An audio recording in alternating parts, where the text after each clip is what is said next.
You see the season, if it's, you know it's going to be dry, the fire is very hard to contain at that situation. So you start by the spring. You work from there. You make a perimeter. If you have a bush like this, make a perimeter around the cabin, if you can, or the house, or around your community. All you take is a cat, and to make like a road right around there. Because a fire, what happens when the fire comes, it needs fuel. That's what it needs. So when what happened in Montreal Lake is that a windstorm really created havoc because the trees bent. So here's our line. The trees bent, touched the other tree, that got on fire. That's how it happened here. So it's a really extreme situation that happened here. One in a million, so to speak. And it started a tornado effect. It was just horrific. You'll see some of that video footage. But that's what I would do. Start with the spring. Plan of action. What are you gonna do like when the fire hits? Who's the first ones you need to get out? It's always the ones that are further away, right? It's never, and elders, the sick, the children, those are a number one priority in Montreal Lake. Right away, we had a list of them at the health center. Okay, we go to this house right now, go right now, and that's what we did. Evacuate everybody else who had breathing problems. That's what we did. That part we got done. We're good at that. Anywhere else, make a plan of action. Plan of action is the number one thing, and it starts in the spring. Don't plan when it's happening, because it's too late.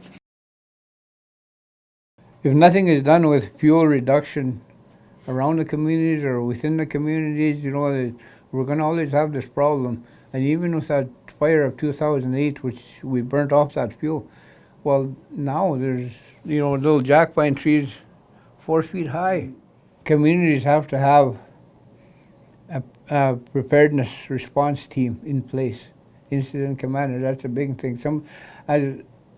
As people say, taking the bull by the horns. You got to have somebody that's in charge, somebody that's outgoing, and you know, and good with people. Missing people, and I think that's what people, the community need. Is it's kind of not an emergency coordinator, but a community response person. I think what we're looking at. We need to fill that position at the community level. Be more proactive year-round in terms of planning and preparedness, and all season. You know, anything can happen in the winter time, or in the spring, or in the fall. I'm really into tackling the problem head on, and the way we can do this is through prevention. Through prevention, we need to prevent stuff happening in our communities unique to any other community. Every community is unique in their own way, different. So you go to Southern, they're dealing with grass fires. Northern, you're dealing with real heavy wood fires. They're totally different scenarios. And the grass fires, you'll know that you're dealing with basically breathing problems right in the get-go. Why? Because the fire is lower. When you deal with a crowning fire, you're dealing with the heat right away and then the smoke later. So all these things, all this knowledge that we have, we got to use it. We got to use it and learn off each other as First Nations people.